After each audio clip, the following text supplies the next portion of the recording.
I'm really excited to welcome my good friend, Fred Finn, the Guinness Book of Records most traveled man in the world with over 15 million miles traveled, and also the Guinness Book of World Records holder for most trips on Concorde with over 718 trips recorded, and also the author of Sonic Boom, which is an amazing book that is just released. And excited to talk to Fred today about his life and travels and adventures. Thank you so much, Fred, for being on the Building a Better World podcast. Just, just, just very pleased to be with you. It's really just grateful. Thank you. Yeah, no, it's an honor and really excited. One of the things that we really are excited about at SuperWorld is travel and Sure. people seeing the world. And to have you on is a real delight. So I'd love to hear maybe as a starter a little bit about your background. What got you into the love of travel and how did you grow up, things like that. Yeah, no problem. Well, first off, I was born in Kent, Canterbury, and my interest in aircraft was quite early because I was born under the Battle of Britain. And the first two aircraft I actually saw was a Spitfire each other, uh, Battle of Britain. So, and then in a couple of years later, I was down the air raid shelter. We had a private air raid shelter between two houses. It was built underground with a corrugated iron roof and grass on the top. It was good if it didn't get a direct hit. And it was damp and cold down there, but you spent many nights in that place because the bombing was mostly at night. And there was a big raid in 1942 that dropped 140 tons of bombs on where I live, Well, which in a way gives me a unique feel for people in Ukraine mhm. because they're standing alone and we stood alone until 1944 when the Americans came into the war. So it was quite a different sort of life. Then in 1945, they built a Mosquito fighter bomber, and my granny put me up in the inside of it. Uh, it was two Spitfire engines, very beautiful plane. I could remember the oily smell on the leather because it was a piston engine plane and it used to get that smell. And then basically, I lived about an hour and a half, 2 hours on my bike away from a wartime airdrome. So I kept going there and pestering people for a flight. And eventually, the guy said, "Okay, I'll take it up." And they took me up in what was called a Tiger Moth, which was a twin wing, open cockpit, World War One, between World War One and World War Two aircraft. Mm. And so here we are in an open cockpit, and 800 feet, they turned me upside down. Mhm. And then I realized I was only held in by two bits of linen. Well, it sort of excited me at the time. And that was my first transatlantic experience was in 1958. And I flew in a DC-4B, which is like a DC-3 with four engines. Mhm. It took about three attempts to get off the ground with flames coming out the engine. And we landed four times on the way to Idlewild Airport. And that was at Prestwick, Keflavik, Bangor, Maine, and then Idlewild. And people say, well, where's Idlewild? Well, it's still there. It's called Kennedy today. Uh, Mhm. and that was 19 hours. On the Wow. return of that, I did 2 hours and 55 minutes on Concorde one day from New York to London. And there were only two supersonic under 3 hours. And then there was one that came after me that was just a little bit quicker. And Mhm. that aircraft now sitting in New York on the Intrepid Museum. Mm. Uh, so my parents then decided they would move to Devonshire, which was the biggest horrific happening in my whole life Mm. because I wanted all my life to play cricket for a living. Mhm. So at 16, I was accepted on the Kent ground staff at Canterbury, and my parents moved to Devonshire. First off, they didn't have a cricket team. Secondly, they talked a bit funny, and it was 180 miles away from everything I knew. So I wasn't going to go back to school. So I messed around with a couple of jobs, as you do at 16, 17 years old. eventually I walked on a ship, and in the dock there was a small dock with a small coastal ship in it, and I got a job as a deck boy. And we sailed 3 days to Ireland. I was sick the whole way. And I said, no, they gave me a signature paper that I'd been on the ship. And then I came back and I applied to Esso to work on their oil tankers, which gave me the time to study. And I had to do 4 years because I would have had to do national service in the army as either or, yeah? So that's what happened. And then about 3 months after I got the job, well, the first off, they said they couldn't give me a job because I'd have to go to train at a sea training school in Southampton. I said, well, I've already been on a ship. Oh, you've got a discharge paper. I said, yes. So that 3 days got me straight onto a ship. So that's when they flew me over to New York, took me to New Jersey and put me on an oil tanker. And there I was going up and down the American coast, all the nice places, and South America, picking up oil at Lake Maracaibo in Venezuela, coming to Aruba and Curacao. It was a dream for a young man. Wow. In the end, I eventually got upgraded, and I went on the passenger ship, a P&O ship called Stratheden, or was it called Monterey? Oh, Stratheden, built in before the war as a troop ship. They used it. Took me 28 days to get to Australia, 28 days to get back. And the last experience was on the Pendennis Castle, which was a mail ship going to South Africa, all painted in lavender color. Beautiful experience. And this just kept building because I was flown out to these ships and back again. It just excited I inherited the travel bug. Yeah, I imagine. And from then on, that's all I've ever done.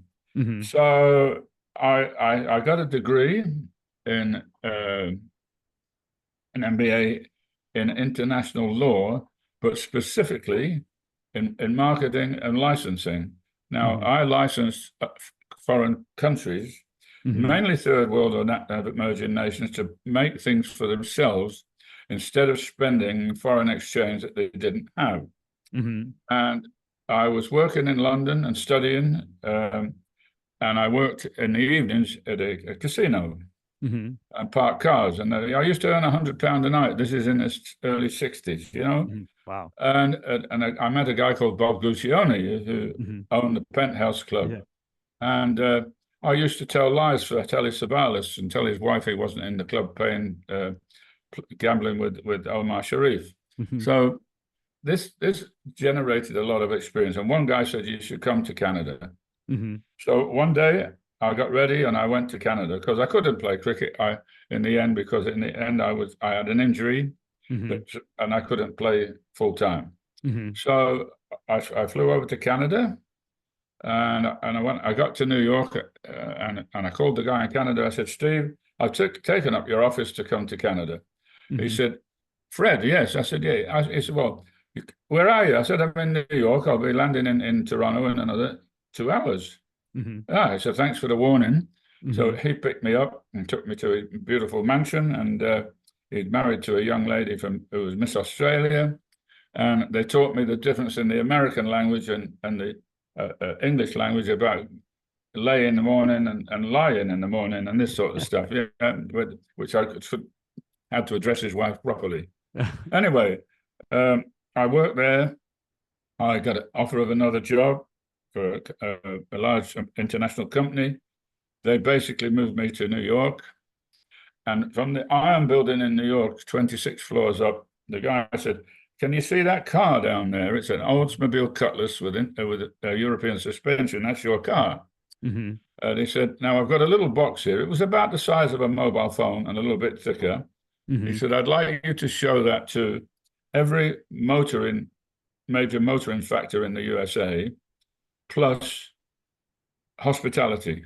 He said, so there's $400 a week in your bank account. There's a credit card. Off you go. And it took me 17 weeks. And I drove to every major city in the United States of America. Now, as a young guy, that's amazing. Yeah. I mean, totally out this world. The car was fantastic. I had the most amazing time, and probably the best thing I ever had was an English accent. Yeah. Because, some people would say, "Oh, yeah, you could listen to y'all talk all day," and sometimes with the evening work as well, and sometimes it did. So it was a brilliant, brilliant experience. It really was. I mean, I saw parts of America that you don't get to know about Hmm. if you live in the big cities because it's very parochial. And I eventually lived once in Murfreesboro, Tennessee, and Hmm. Rome and Paris was quite close to Atlanta, and an international market was the price of hugs on the Chicago Exchange. They were very, very parochial, Hmm. but nevertheless, I enjoyed working there.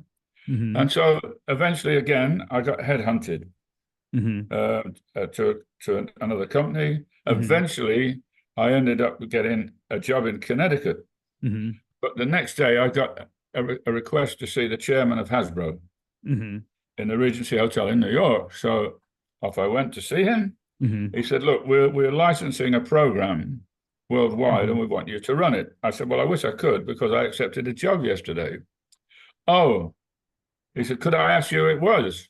I said, "Certainly." Oh, he said, "You know what?" He said, "They're one of our major suppliers. I'm sure they'd like to remain that way. Can I talk to them?" I said, "I can't stop you." So they had a discussion, and I worked for Hasbro there until from the 70s till 87, when Wow. basically I'd done everything I could around the world Uh-huh. to license their products Hmm. um, in Kenya, Nigeria, China. It was, What was their like biggest product back then? Like what would shall you I tell say? you, it was Yeah.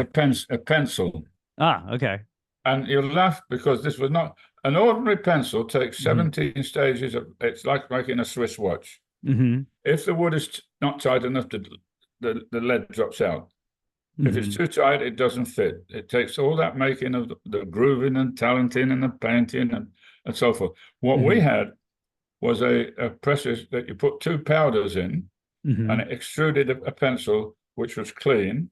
It Hmm. didn't break into shards that could go into kids' eyes. It didn't Hmm. have any glass in it, which the graphite in lead pencils are normal and would have. So it was a unique product. The only problem of it was probably petroleum based. Hmm. But I got that through the EU as a product. I negotiated with the EU and they allowed it in because I did a license in the UK. I Hmm. did one in Germany, which is really the capital of pencil. So I traveled around the world, and people called me a pencil salesman, but quite ridiculous. I mean, I did millions of dollars worth of licensing of that product. Yeah. Even in Everyone needs Iran, pencils. it was well, they Yeah. do, and I think in every flight deck they have to have a pencil. They did then. They couldn't use biro. So I even got stuck in the Iranian Revolution. Huh. Okay. How did that happen? And my friend, well, I was working with a company that was very close to the Shah, Hmm. and I had a girlfriend in Iran. There's some very beautiful women there, yeah. Yeah. Um, and I was actually going to get married to this girl, right? Okay. And then she was the chief of the cabin crew on Iran Air. Uh-huh. Now, Iran Air was a brilliant airline then. You could fly New York to Tehran on the Boeing 747 SP non-stop. What year was this? This would be around 76, 77, because the Incredible. revolution Yeah. was 78, as far as I can Yeah. remember. Right. Anyway, I even went on the plane with the Shah's children to Disney World, which they actually closed it for half a day in Hmm. Florida. Hmm. So it was quite an entertainment. So in the end, the revolution came, and Bob Ferguson and I, Bob Ferguson was the head of catering for British Airways and later became the head of catering for the whole of Emirates Airlines in Dubai. Hmm. Uh, but we didn't know what to do. There was lots of stuff going on, hanging people from Coca-Cola boxes, and it was really Yeah. bad. So we stood in and brewed beer. I don't know what they would have done if they would have caught us brewing beer at that particular time, because the Intercontinental Hotel, they wouldn't even let them send the wine out. They smashed it all against the wall. It was a very bad time. my office was right So opposite you the were US. there when it was happening, when it started. Oh, yes, Christ, yeah, absolutely. I was And there when the Shah left and when the Ayatollah Khomeini came, yeah. wow. It Did was you it get was out Christ. or did you stay Yeah, there? we did get out. Okay. It, my office was right across from the US Embassy, Hmm. uh, where all they held the hostages at the time. Yeah. And I was taking there was a riot going on with the women Hmm. uh, about Jimmy Carter, and so was taking photographs, and the guy across they saw me and they came and said, "You can't take photographs." I said, "Well, I can because it's not an airport or a political building." So they marched me across the road, and I met this guy Ahmadinejad, who later became a president, for a short Yeah. while. Uh, what are you doing? And I said, "Well, is it the embassy?" I said, "Absolutely not." I said, "I know what that's about. I was in there many times and I didn't need to take photographs of it." Hmm. Okay, you can go back. I said, "I'm going back through that crowd." I said, but the women are worse than the men." I said, "You can take me back with your armed guard." And so all sorts of stuff. In the end, I went to the last meeting at the US, the UK embassy for the Queen's birthday.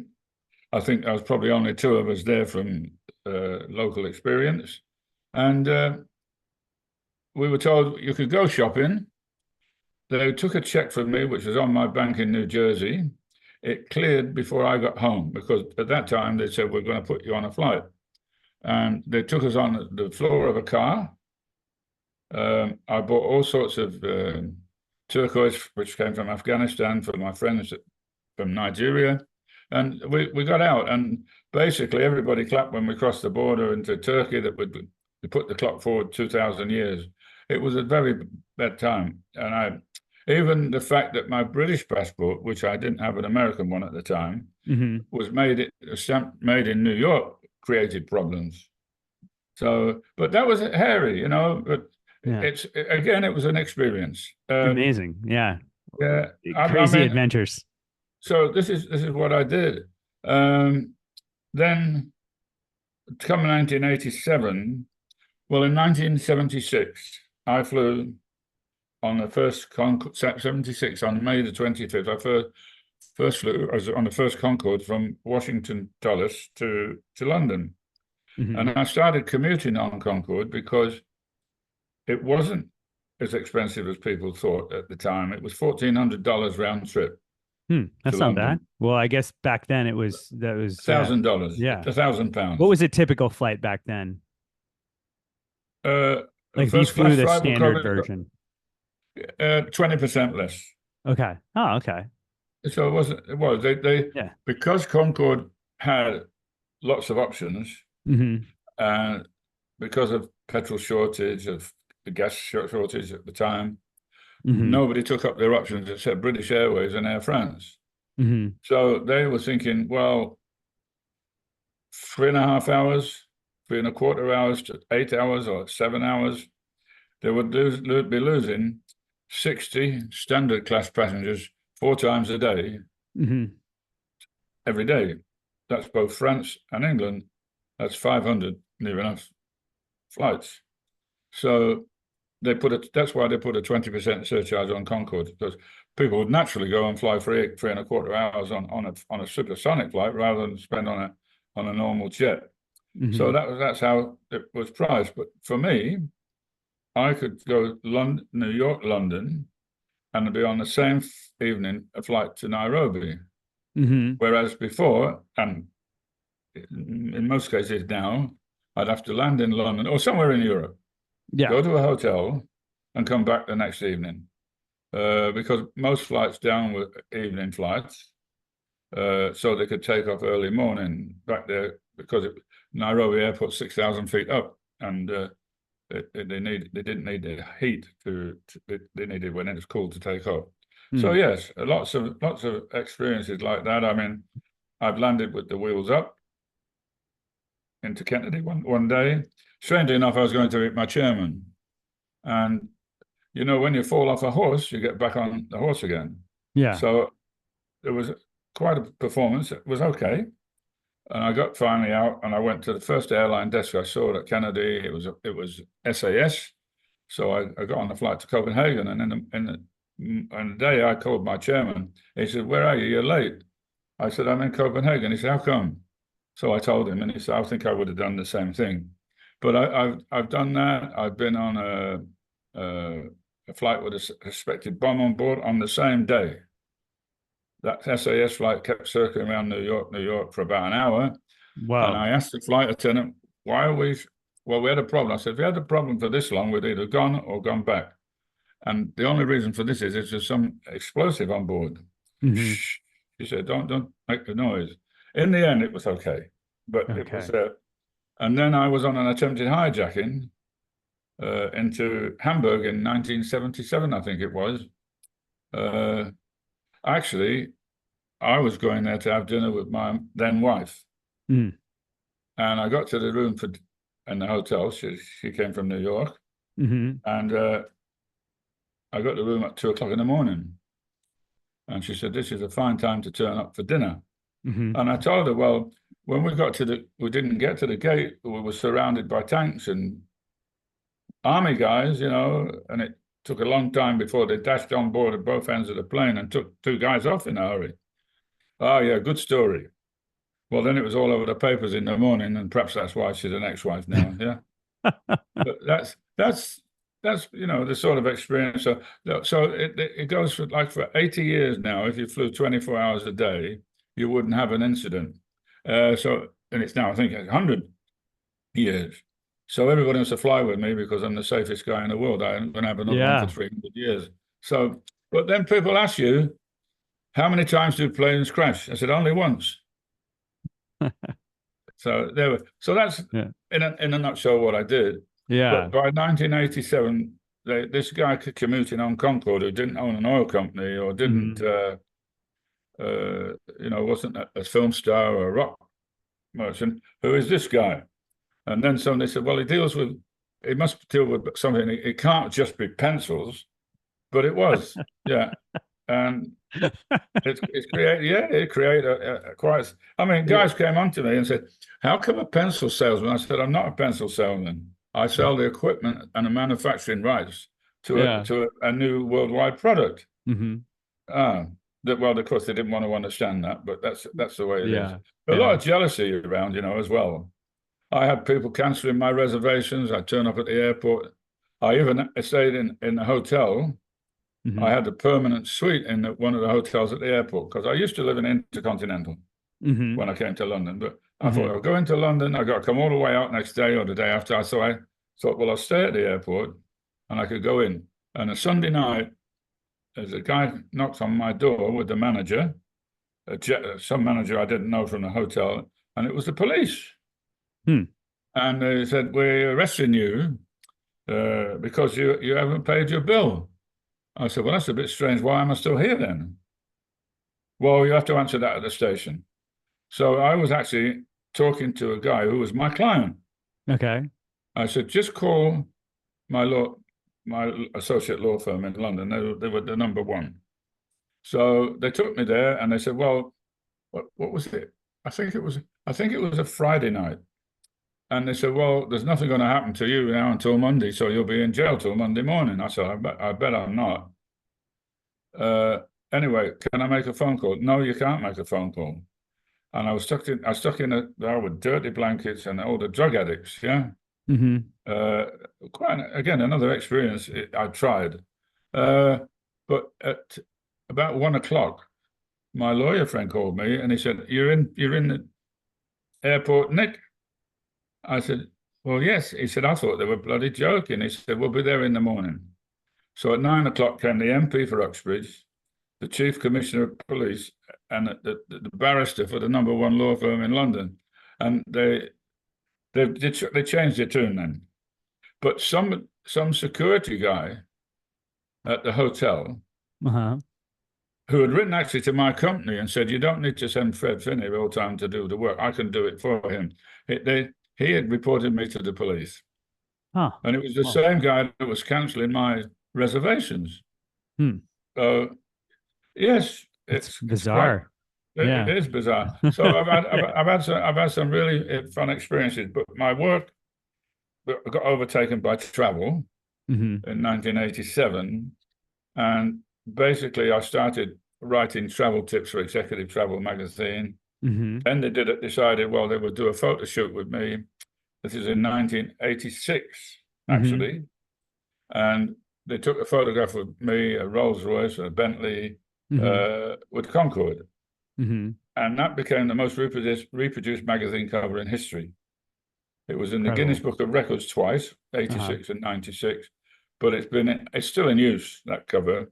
Yeah. That and when it comes on TV quite often, So that was that, and then uh, I started to get interviewed about my travels and uh, judged travel programs and travel uh, team quizzes. And so my life is now totally committed to travel. Yeah. And I think I've traveled on almost every sort of aircraft there is flying, Hmm. um, from the Every DC-4. airline or almost every airline, I'm I sure. haven't flown with every airline, but I've Yeah. flown with a lot. I mean, a lot, some people haven't heard of as well, but Hmm. um, I've flown in some pretty funny little airlines as well, where I ride with the sheep and the chickens as well in the same bloody compartment. Yeah. But basically, I've flown most of my miles with either British Airways or Pan American. And Pan American in its heyday was probably the best airline in the world. They certainly had the best dining experience in the world. Hmm. When the Tell us about 747, that. What was the difference like? I mean, people travel now and you're lucky if you get some peanuts in economy. yeah, What was first class well, Concorde like? yeah, well, let me tell you about. First off, when I was allowed to fly up the front, the the first thing I think was a Stratocruiser. No, I didn't fly in the front in a Stratocruiser. This was a double-decker propeller aeroplane, and Hmm. there was a little lounge downstairs that Ian Fleming used to like, and Hmm. it was a super nice aeroplane. But the first pressurized aeroplane was a Constellation. It was Hmm. the most beautiful aeroplane with three tails. If you Hmm. fly in and out of Miami, there's one at the airport there. Breitling flew one around the world, Hmm. but it was the first pressurized, and it said you can fly at 25,000 feet above all of the turbulence. Well, Singapore Airlines would probably tell you that's not quite true. They were flying at 39,000 feet when they got into the CAT, the clear air turbulence. But Hmm. it was like an armchair, uh, and it's a service. But you had to be dressed properly as well. Uh-huh. You can't go in rip-off shorts and bare feet. I mean, I did a Ukraine. I love Ukraine International. I did their inaugural flight to New York, and the guy's sitting over there, incoming call, and he's put on his feet with no socks and no he's on shorts on the top of the seat in front of him. So the dress at Pan American, if you weren't dressed properly, Hmm. they would refuse your boarding Hmm. because other people would complain. But the biggest deal in the world was done between two people. The guy that ran Boeing and the guy that ran one trip that ran Pan Am, and they shook hands Hmm. on a map that they drew of a plane on a napkin. Hmm. That would be the Boeing 747. And there Hmm. was no contract exchange on that airplane. And if it wasn't for Pan Am, there wouldn't have been a 747 at all. Hmm. But the restaurant upstairs, they had two tables of two and Hmm. two of four. Hmm. And they trained the crew in the Savoy Hotel in London on silver service. And Hmm. everything was prepared on board. So you sat Wow. down with a beautiful menu Hmm. and you chose what you want. And about 45 minutes later, they call you to your table. Okay. And it would last 3, 4 hours because everything, if you wanted rare, it was one end of the beef. If it well done, it was something towards the other end. And caviar, and it was something special. It was the Wow. best dining experience because it was like, Yeah. what it was, 8, 10, 12 people Yeah. in this little restaurant, 39,000 feet up. It was really something. And I've flown with Singapore Airlines. I've flown with China Airlines. That's the Hmm. Taiwanese. Hmm. I've flown with Air India, the flying carpet. Hmm. That's quite an experience. It was at the time. But I was on the lounge upstairs with the rock band. Hmm. We couldn't get on. They put us on that flight because Pan Am was full. Hmm. So we had quite a good party that night. But yes, it's such an experience traveling. Yeah. Um, it's a worldwide experience. It teaches you how to get on with other people. It's really quite fabulous. I mean, if it wasn't for travel, I wouldn't have met you. That's true. We And it's a met in lot of years Ukraine. ago that we met. I mean, Yeah. uh, but I've treasured your friendship, Harish. Really, I do, and I respect you very much. And Yeah. I tell you, uh, if there's anything I can do to help you along, you've got my word. I'll do it, and I Thank you. can introduce you to some very interesting people. Thank you. No, I'd love to, hear about some of these people that you've met in your life, and so many Sure. different adventures, Just I know you helped Richard Branson when he was starting his Virgin. airline. Would love to hear the story about that. I'm wearing my Necker Island I shirt, saw and that. Yes, Richard's a I've been there. friend, Yeah. and amazing. Yeah. Well, how I really met Richard, I'd flown into New York, and I get on the helicopter to go to Newark because I lived in near Summit, Morristown, New Jersey. Yeah. And a guy walked up to me and he said, "Are you Fred?" I said, "Yes." He said, "Well, Richard Branson would like to have lunch with you." I said, "Well, I'll be back in London in 3 or 4 days' time." He said, "Well, actually, it's tomorrow." I don't know, "How long have you known this?" He said, "Well, since very early this morning." I said, "Well, if you'd have phoned me 4 hours ago, I would not be here now. I would have stayed in London." He said, "Well, there's a flight we booked a seat on." It wasn't their flight. There's a flight we booked a seat on, and we'd like you to go back to London tonight. I said, "Couldn't I go home?" I said, That's what I've come to do." "No," he said, "you better go to London." I said, "Okay." So back I went. They met me at the airport, and they took me to his houseboat in Pimlico. And there was I and Richard and a chef that he got to make lunch for us. And it was quite a long lunch, actually, Uh-huh. um, when he discussed with me what he thought he would like to see on his aircraft, and what, from my experience, what I would put if it were me launching this airline. Hmm. So I spent quite a lot of time uh, with him, and because I was still employed at the time, I said I can't get paid for what I do, so I'll just act as your consultant, but you give me my travel to do it. So okay, that's what I did. Eventually, I used to call him in the morning because if I called his home before 9, he answered the phone. And one of my endorsements was Cellnet. It was the phone company, now O2. And Hmm. my job there was to give phones away to celebrities with calls or to deals. So I gave him a phone. Hmm. And it was like when there were the bricks. Yeah. And Penny Parker's then PA would call me and say he'd lost his phone again. I said, "How can you lose a bloody house brick?" Anyway, we would replace his phone. I got his balloon sponsored by them. I got some of his boat sponsored by them. Uh, then he would call my number.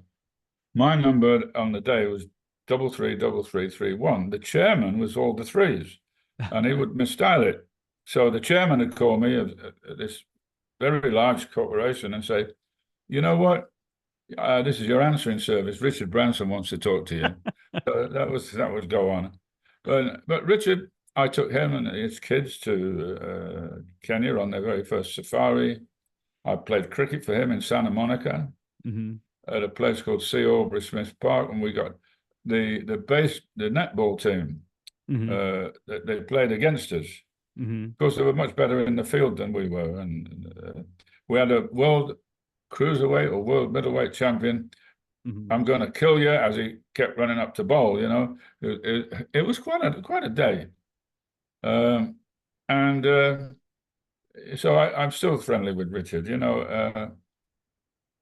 when he saw my book out the other day, he wrote and said, I got a couple of Guinness Book of Records myself, and I know what stories they read. He said, so I'm wishing you well with your book and enjoy the read. That's So awesome. that was nice of him. And then he wrote me again. He said, Fred, where are you going to be in the next 2 or 3 months? I'll liaise with my PA and we'll make sure that we meet. Because I said I'd like to give him a copy of my book. Because, well, it's what you do. So we'll meet up. Maybe he'll come to one of my book launches as well. That's awesome. He showed up at my 600 flight at Concorde Mm-hmm. party in the centre of London. Mm-hmm. Him and 4 of his flight attendants. Mm-hmm. And British Airways didn't go much on that, I'll tell you. But it was an open door. He walked in, yeah. Yeah. But he had to, in those early days, gain the publicity because he didn't. He would tell you the quickest way to be a millionaire is to be a billionaire and start an airline. Yeah. So he didn't have the resources that others had. And then he got done over by the airlines to a large extent. Mm-hmm. And a lot of people I met, like I met Muhammad Ali. In Concorde or on one of your flights? Concorde, yeah. He used to pose for photographs and come back. He was quite a frequent traveler on Concorde. I met Joan Rivers. Mm-hmm. It's quite a character. Mm-hmm. But she's rubbing in a bag. And I said, what are you looking for? I'm looking for a photograph to give you. But I don't have one. She said, but I'll tell you what. She said, I'll see you again. And about a year later, I saw her again. And she said, there's a photograph. Buddy Rich, the world famous drummer, Mm-hmm. flew with me. He has to sit with me because he was nervous of flying. Uh-huh. So he sat with me and he told me he's going into London and coming out early in the morning for a flight. I said, well, I've got a suite at the hotel and you're welcome to the second bedroom if you want. Mm-hmm. So that's what he did. And he left me a very nice note in the morning. Johnny Cash was a great friend of mine, and June. Wow. I first met him on a flight, like you do most people. But I then used to live in outskirts of Nashville. Uh-huh. So we'd fly up to New York and he'd stay in his apartment on Central Park South. And I'd take him to a restaurant in New York. I'd go through the door and they'd go like that or like that. It was the best ribs you could ever eat. And I knew the owner, and that's what the size of the rib would be. And a few friends would join us, he was a good guy. And on one of my latter flights down to Nashville, June was on the flight, June Carter Cash, and she said, can I come and sit with you all? I said, yeah, sure. And she's talking to me. She said, when are you going to come and see us in Hendersonville and all this? I said, well, I don't live in Tennessee anymore.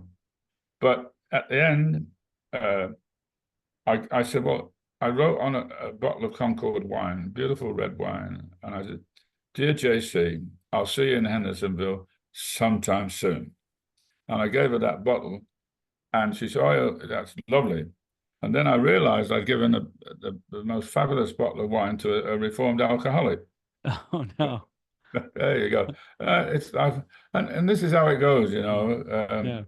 I mean, Gorbachev. Where was that? Well, after independence of Ukraine in 1992, I was invited to do a film for Channel 4. Mm-hmm.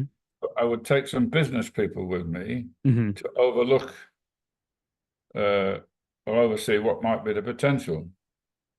And it was a fantastic trip. I mean, I absolutely love Ukraine. Yeah. And when we were in Crimea, an admiral came to see me. A little guy he said, we're going to take you onto the Black Sea Fleet in the morning. So, okay, very exciting. So out came a boat and took us to this ship, and it said Moskva, aircraft carrier Moskva. So we went on board. They were showing us everything, A year before we'd been shot for being there. But then they decided I was okay to have lunch with the captain. So at a table that would probably hold one at each end and two people next to each other. I had a political guy, a translator, and I sat and had lunch with the captain of the aircraft carrier Mukba. And I don't know who was trying to drink each other. There was a vodka and cognac with aircraft made for them specially. Anyway, it turned out that they gave my crew a helicopter to fly around the Black Sea Fleet, and they found ships there that weren't in James Defence Weekly.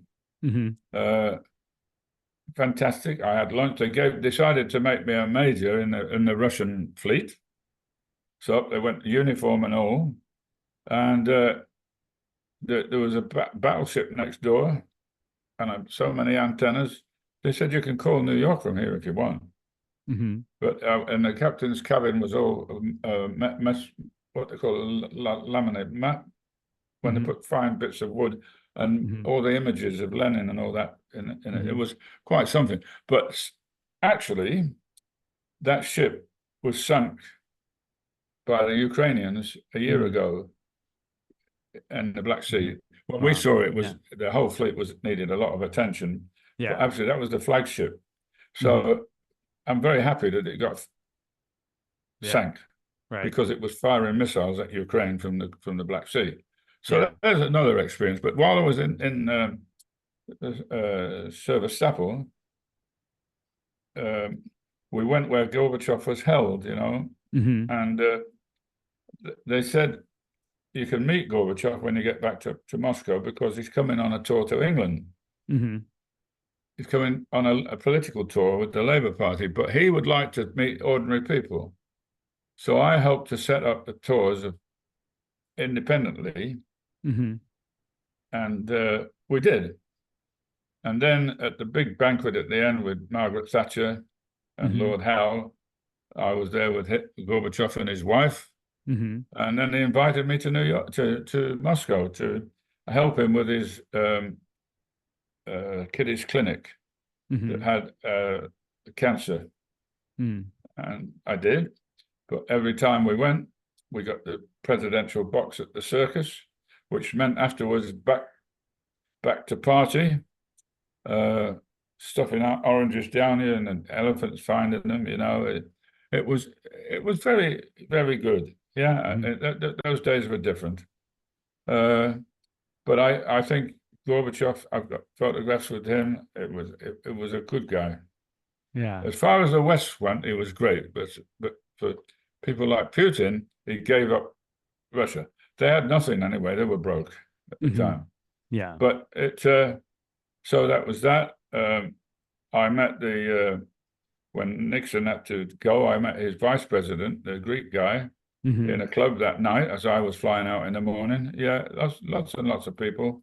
We met Wonder Woman on a flight. Yeah, and the captain invited us. We always used to meet up at a pub after the flight, because I used to take a briefcase full of booze. The crew could buy any open bottle for 25 pence, right? So, of course, there was a lot of open bottles. Now, I had an expendable briefcase. I could get 12 bottles in it. It was a bit heavy, but I could. So it's an after party after the flight.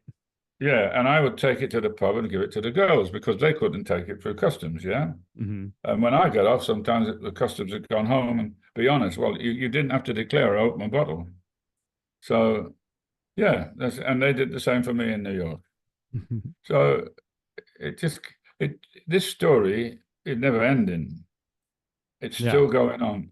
People, I get invited. I did a book launch the other night at a little ships club.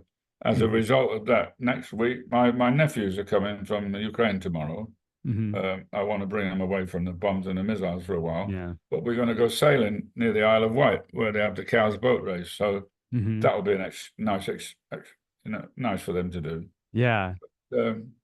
Yeah, and then I'm going to the test match on the 12th at Lord's for the England test match. And Yeah, and and so you've talked a lot about the book. I'd love to hear, what was the inspiration to finally put it together? And I know it covers so much of many of the adventures you've talked about. Talk to us about the yeah. process and, just I don't know, putting Uh, together your life into Fine. the book. Well, for many, many years, people say to me, "You've got so many stories. Yeah. When are you going to write a book?" Well, I had a lot of attempts at it. One guy said I couldn't, I needed somebody to talk to me who understood travel. When I do a talk and questions and answers, my memory is brilliant, but I can't do it without the question and answer. So this guy started, Hmm. then he had a bloody heart attack. He didn't even tell me, what a bloody cheek. Uh, so that was that. But eventually, I had a guy that could type down, ask me a question, and he'd type it down and get it into some sort of chronological order. Hmm. So it went from my childhood, that my father was a bit of a bully. We have things in England called 11 plus to Hmm. decide whether you want a more technical or more advanced education. Hmm. Well, my father used to clip me around the ears because I couldn't do fractions until late at night. So when I went to do the test, I just put a cross on the paper and walked out Hmm. because I wasn't interested. Only thing I was interested in was cricket. Hmm. And when I got injured, a guy in Jersey Island Hmm. said, would I come and run a hotel for him and play cricket Hmm. on the weekends? I Hmm. said, okay. And I did that for a year Hmm. before I went to America or Canada. And I lived until basically 1989 and 1990 in America. I mean, I'm an American citizen, Hmm. but I don't know that I want to live in America today Hmm. with what's going on with the politics. I mean, I don't know who to vote for, really. Well, there's only Hmm. one choice. It's Yeah. Mr. Biden, because I'm not going to Hmm. vote for the convicted felon. Hmm. I Hmm. mean, he'll take democracy away from everybody. Hmm. Yeah. He wants to be the king and do whatever he wants. He's already put the Supreme Court. They need firing. They Hmm. voted to allow him. And Mr. Clarence Thomas, take, uh, he's they're all biased. That's why they Yeah. got Wade Rowe overthrown, Yeah. which is terrible for women. Hmm. And it's always men, mainly Republican men, that Hmm. want to say they want to stop even contraception. Hmm. And women's rights are going out the window. Hmm. Um, Myself, I don't know about you. You've got a very beautiful wife, the same as I do. Hmm. Thank Um, you.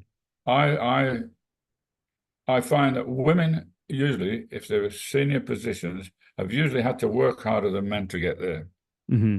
And as a result, they're delightful to talk to. They're very intellectual and they're very beautiful. And Hmm. and I went to lunch with a lady whom I knew 40 years ago at the British Airways. She's Hmm. now one of the top travel managing country management PR in the Hmm. world. Hmm. She'd never changed, but Yeah. she's worked hard at it, and so, you know, she's promoting my book for me, and it's surprising And you're the promoting it number. all over. When is it launching, by the way? It's launched. It's online now, Okay. but the book. I'm going to launch the printed edition on the Mhm. 24th of July. A Awesome. British Airways head office called Waterside, Okay. in the Heritage Centre. It's going to launch there. The CEO, who I met the other day, um, actually came down from his office to say hello. I'd never met this CEO yet. I met all the rest, or most of the Ah, I rest. saw a photo, I think, yeah, of that you Yeah, he's a posted. fantastic guy. He really Yeah. is. He's really warm and friendly and very professional. Um, he's Irish, but with a name like mine, it was bound to get along with him a bit. I mean, Finn's very Irish, but he said he'll come down and listen. And I had a little bit of a problem with British Airways, and it's still ongoing through several years. But I've never found somebody I could actually talk to about it. Yeah, he said, you're very passionate about what you do. He said, I can understand, and I'll sort things for you. So it was a good visit the other day, And then the day after, I'm going to launch under the wing of Concorde in Manchester, which is a museum run by the airport. Cool. But I'll be under the wing of Concorde BOAC, the flagship, and that aircraft is almost alive. Mm-hmm. The nose drops, the navigation lights are on, the cabin lights are on, the map meters are on. It is fantastic. But 300 people under the wing. It's Very beautiful. cool. It is absolutely amazing. And on that aircraft and the one in New York, they give my name out every technical tour. When people are sitting in there, somebody's sitting in seat 9A, they say, and you're sitting in the seat of the most frequent flyer on Concorde. And they always call me an oil tycoon. Well, I did work for Esso once, but I wouldn't say I was an oil tycoon, you know. But and it's even printed in their program. So I was back in New York about 3 weeks ago when they brought the Concorde there, which is the fastest flight record holder. Mm-hmm. They'd taken it to Brooklyn Navy Yard to get painted, and it came back looking all spick and span. So yes, it's still a Concorde. I've had a 40 to 48-year relationship. As I say in my talks, I've had a longer relationship with Concorde, 48 years, than I did with my ex-wife. But yeah. And tell us how the Guinness Book of World Records process happened, and how you were, awarded both. And you have two world records with Guinness. Yeah, how it happened. I was getting so much press from the New York Times, Forbes, in England, on the news, on NBC, with Dan Rather. They came and said, can you substantiate? Well, I said, British Airways can do that for me, because I did an ad for Audi.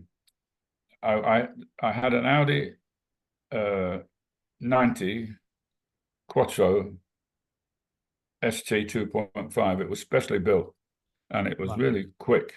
And I used to race it at Brands Hatch, yeah. But the Audi 90 Quattro was the only way to go slower than the speed of sound. And underneath was details checked with Guinness Book and British Airways. So they came to me and they said, can you justify this? So I said, well, I've got a logbook of every flight I've done, and here's my tax returns from the US government, because I had to file that every flight, and my business returns, because the company could claim back as a business expense all my travel. So that's they went through that, and they said okay, and they've even came to my 600 flight, and we live, and they gave away books, and had Fred's in it, sign it, it was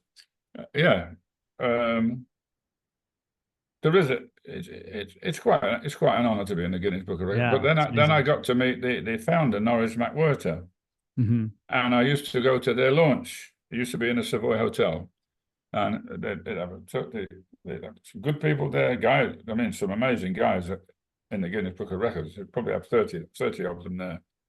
But Norris used to call me the man with the mostest. So yeah, it can go on. I mean, I was asked to speak at the Crystal Cabin Awards in Hamburg.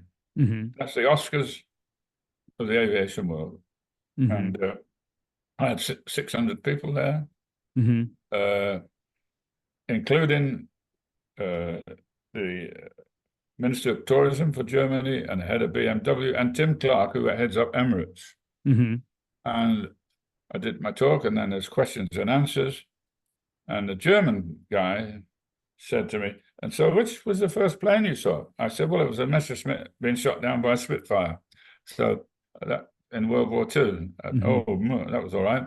And then Tim asked me about my first flight, which I explained to you later, which I told you earlier on, landing at Idlewild. And he said, where's that? Is it on Connecticut somewhere? I said, no, you land there quite often. And I said, it's actually called Kennedy. I'll put you out of your misery. So very important audiences, because I talk exactly as I'm talking to you. Mm-hmm. I've no airs and graces. I'm not racist. I'm not an egotist. I'm Fred. Mm-hmm. And everybody knows my talks are have a glass of red with Fred. That's cool. So, yeah, I enjoy it. I did a promotion of my book the other night at the launch, and it's a launch for the online Mm-hmm. um, with a PowerPoint, which was chronologically all my life and the Mm-hmm. aircraft I flew on. But I found I was better off without it actually because I was talking to the screen more than I was talking from my heart. You know, Yeah. I don't do PowerPoint. I never have. Yeah. That Yeah. was the first time I used it. Mm-hmm. Um, yeah, I might miss out some bits sometimes, but that makes it interesting because then my Yeah. speeches are It's different. more free flowing. Yeah, yeah. Yeah. So there we are. And so one of the things I wanted to get to know as well is as we're kind of closing up in the next few minutes, would love to hear kind of what are you focused on now? You're just launching the book. You've seen so much of the world. You've mentioned you know, Charity. yeah, charity. Yeah. So would love to Yeah, hear. I do an awful lot of charity work. I've Hmm. raised millions in charity, and Hmm. I do it in a very unique way Hmm. because of my unique relationship with Kenya, Hmm. which is 40 years or more. I'm working with the same people now that I knew in 1970s. Hmm. And one in particular, Martin Dunford, Hmm. he took me to the domestic airport one day and he said, I'm going to put a restaurant here. I said, there's not a building in sight. That restaurant happens to be called the Carnivore. It's one Hmm. of the most famous restaurants in the world, and it got to be 6,000 meals a week. Hmm. I mean, it's incredible, and it's a barbecue the size of a football field, and they Cool. serve on swords. Obviously, it's meat, and they have a Yeah. sauce for each one. But they've grown to where in the supermarkets they'll Hmm. have an outlet in the big hotels in the gardens. They'll have an Hmm. outlet, and it's called Tamarind. They Hmm. built an auditorium next to it Uh-huh. and a hotel. So, and he said to me at the time, all the flights to northern Kenya, to the Masai Mara, to the coast will leave from here. Hmm. And people go there before their flight and after their flight, or if they're transiting. So it's fantastic. But and then Mike it was a world-class rally driver, Hmm. runs Southern Cross Safaris, but they own their own game park, not Hmm. game park, their own game lodge in the game park. Hmm. And he built the water hole himself. Mike is an astonishing man. Hmm. All of his drivers are good. The place themselves, you're no fences, you're miles from anywhere. And Where then is you this? got, Is this in Kenya as well? yeah, it's called Savo. The Wow. Savo East and Savo West. Savo East is Okay. about the size of Wales as a park. Huge. Wow. There's nothing in sight, but you've got hot and cold running water, and they've got flush toilets, and all your food is prepared fresh. You can sit down in the starlight and eat, and most nights they put a little miniature barbecue on your table and everything. It's so utterly unbelievably beautiful. Yeah. And I've sent royal family there, uh, Richard, and of course, but I auction my Fred Finn Kenya Safari and Beach Holiday. Hmm. I auction it at very upmarket Hmm. charities because I always put a reserve on it. But like when we did Burns Night in Kiev, Hmm. I raised $400,000 through the Lions Club Hmm. for giving a charity away. So because I used to do promotions for them when they had no foreign exchange, Hmm. I'd do OK Magazine with a prize, and the runners-up would get a special deal. We Hmm. used to get 70,000 phone calls on premium lines. They used to give me half of that, and I'd Hmm. send that money to them because they didn't have foreign exchange. And this has continued. If Hmm. I have a good excuse, Hmm. I don't have to ask them. I just give it away, Hmm. make sure they got coverage for it. Hmm. And so maybe for a couple of nights on safari, my friend Perry Hennessy, who I worked with before Kenya in Zimbabwe, he's just passed away, unfortunately, but he died happy. He wanted to die on Island Camp Lake Baringo, which is in the Rift Valley. He probably died there with a glass of wine in his hand. He had a heart attack. Yeah, so he had a good life. Yeah. And it was a very dear friend. He came on my 11 million mile flight or 10 million mile flight and he told clean jokes all the way to Los Angeles. Yeah. This is amazing.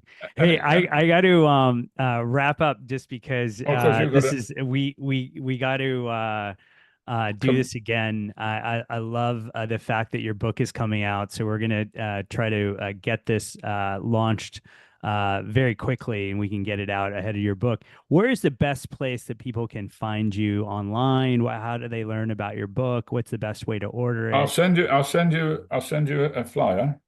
Yes. www.fredfin.uk.co.uk. Awesome. We'll Okay. find directly to my book online or info@fredfin.co.uk. Will get me to Awesome. a it goes straight to the website. Yeah. But I'll Awesome. send you a Awesome. flyer because Okay. and Perfect. We'll when I put get it on the show notes on the we'd show. love it, and we'll get a book to you. But Oh, thank when are you. you when? I mean, again, SuperWorld is really all about travel and experiencing the world, and there's just so many use cases here in terms of embetterment of the world and things. So, My friend, but I love you, man, and congrats on I on love the you too, and launch. I'm And chuffed. Thank yep, you. we'll talk soon. All right, I'll talk to you All the later. best. See you Okay, later. thank Cheers. you. Peace. Bye. Bye.